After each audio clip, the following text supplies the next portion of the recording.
Welcome back to the Real News Network. I'm Paul Jay in Washington, and we're talking with Josh Stieber about his journey from a religious school where he studied a book called The Faith of George Bush to joining the Army, going to Iraq, and then applying for conscientious objector status. Thanks for joining us again. Sure. Thanks. So talk about that day or the few days or whatever leading up to that application for conscientious objector status. This must have been quite dramatic.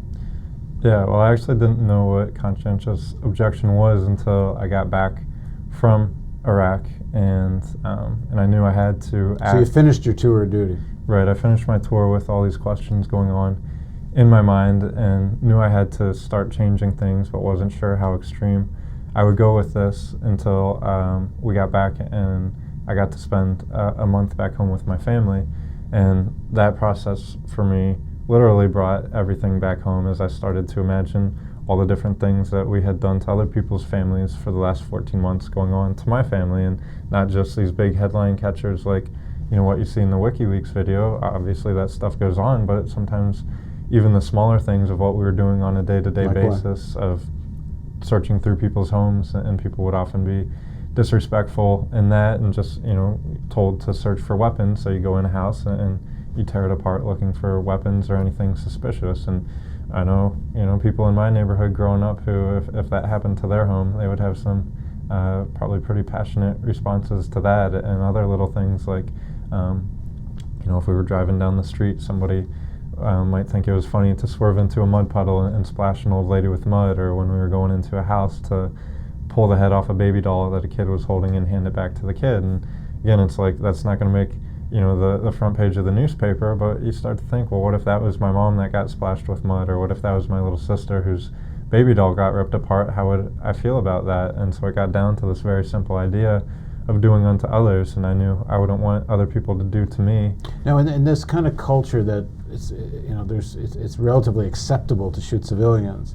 We've been told of stories that during these house searches, there's been quite a few killings, that people thought there were weapons, or maybe they didn't and they shot anyway. Did you experience any of that?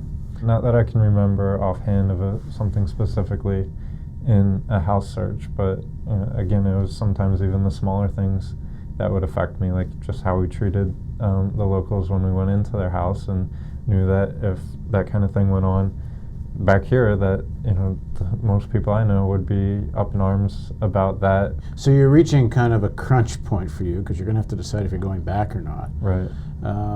You start to discuss this with your parents, and what's the reaction of your family? I knew that I had to do something, and this was still before I knew what conscientious objection was. So the plan I had was I was going to walk to the military pay headquarters in Indianapolis and take enough time to be counted as AWOL, and turn myself in and turn the money I had earned in and say what I did was wrong, getting paid for it was wrong, and if I need to finish my enlistment in prison, then that's where I need to be. So I told my parents about it, and then they kind of scrambled and tried to alert me of other options and told me about conscientious objection, and went through a pretty big debate with myself about which option to go with, and ended up feeling that that was the right one. So I go back to the military base in the States, in Kansas, and make the application, and you fill out all this paperwork and get interviewed by a chaplain and a psychologist and an investigator, and just go through all these interviews and all this writing, and then at the same time we're expected to carry out most of your normal military duties, and that started to, well, the first couple weeks went smoothly until it came time to go out to the ranges to train to kill again. Part of that training was that we would shoot at targets that looked like our stereotypical enemy, a Middle Eastern man. And as I had been debating with myself about this idea of conscientious objection and if it was ever justified to kill or when I would kill, and went back and again looked at the person who I claim to have faith in and who my Christianity is based off of, to paraphrase him, he said, you know, it doesn't even matter if you physically killed somebody, if you've even looked at somebody with hatred or with judgment, then psychologically and spiritually you've already killed that person. And so I tried telling my leaders that if I believed that was true, then going out to the ranges and building this racism towards the stereotypical looking enemy and being told, this is what your enemy looks like, practice shooting him, practice killing him, told them I couldn't reconcile the two. and that didn't go over so well with one of my leaders.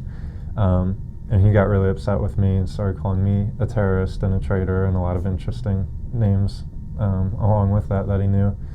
But it was actually a really important challenge, I think, for me to see if I was going to live up to all these things I had been preaching and talking about. And I just thought back to the lessons that we had learned in Iraq, that every time we got confronted with violence and with anger and we tried to respond in the same way, it might have solved the problems for a day or two, but then it would eventually lead to an even more intense attack. And so taking that same idea, I was definitely tempted to yell back at my leader as he was yelling at me, but I knew it would make him yell louder and I would yell louder and nothing would get accomplished. So just like I had seen trying to understand people who, again, thought very differently and had attacked us, I had seen that create progress. I tried to take that same mindset in dealing with this leader and tried to understand where he was coming from and tried to work together with his concerns. So you applied and received conscientious objector status. But you did more than that. You started speaking out publicly about where you'd been, interviews like this. Why'd you go public? You must get some feedback from this. Okay, it's one thing not to do something in terms of your own conscience, but by going public, people must be accusing you of harming military, perhaps even saying you're going to endanger soldiers talking this way. Well, a lot of it had to do with the eventual reaction of this particular leader, who I had never seen a person that angry as he had been with me, but by trying to live out these things that I said I believed on a day-to-day basis, 10 months after I had made my application, he went from being absolutely furious at me to being able to give me a hug and wish me good luck on my life after the military. So I had seen that, by practicing these things, that it had transformed this big, tough, high-ranking military guy, and that these ideas like compassion and love and understanding have more value than I think a lot of times we like to give them credit for. So that's what started to motivate my speaking publicly, and I started speaking publicly right after I got out and wanted to say that not only do I think war is the wrong answer, I think that so many people who are in the military think that war is the only answer. And if I am saying that war is wrong, I need to point people to other answers. So I started a journey across the United States and spent 3 months walking and 3 months on bicycle, visiting different charities across the country and trying to point people to other ways of going about handling their issues and towards just being proactive and trying to address issues before. And what kind of reaction have you gotten from other military people that are either out or still in? For the majority, people have been pretty supportive.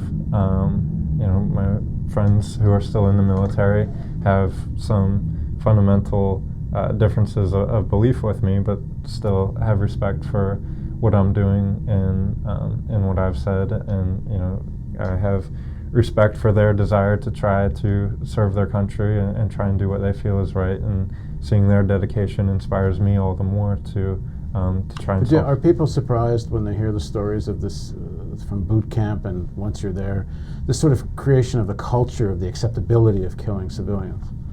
Well, when I did this cross-country trip, the way I framed it, I tried to really get people to think about it, but the way I did it was that I did a lot of public speaking, and the way I would start my talks was I would get in front of an audience and ask them if they cared about their family or their friends, and if they did, to stand up with me, and the whole room would stand up.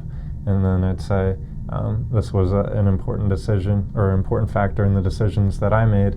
And along the way, I was told a number of different things would be in my best interest to say, and I'm going to pass that wisdom along to you and tell you by repeating after me that it'll be in your best interest. And I would lead them in that cadence about killing women and children. What is it again? I went down to the market where all the women shop. I pulled out my machete and I began to chop. I went down to the park where all the children play.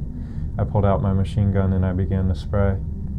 And I could get rooms full of the most dedicated peace activists and the most hardcore religious folks to repeat these horrible lyrics. And it was really telling for me about just the human psychology, that in a relatively low stress environment like that, they were saying these things because I was telling them to and because of the peer pressure around them. And that if we want to change things, it has to start out with something as very fundamental as just starting to ask questions and not going along with everything that we're told to do. So I use that exercise to, one, put people in the mindset of a soldier a little bit, that here you stood up because you wanted to do something positive, to care about the people around you. And then before you know it, you're being asked to say these different things, and you start to understand how people get to the point where they say those things. And then do it. Thanks for joining us. Sure, thanks for having me. And thank you for joining us on the Real News Network.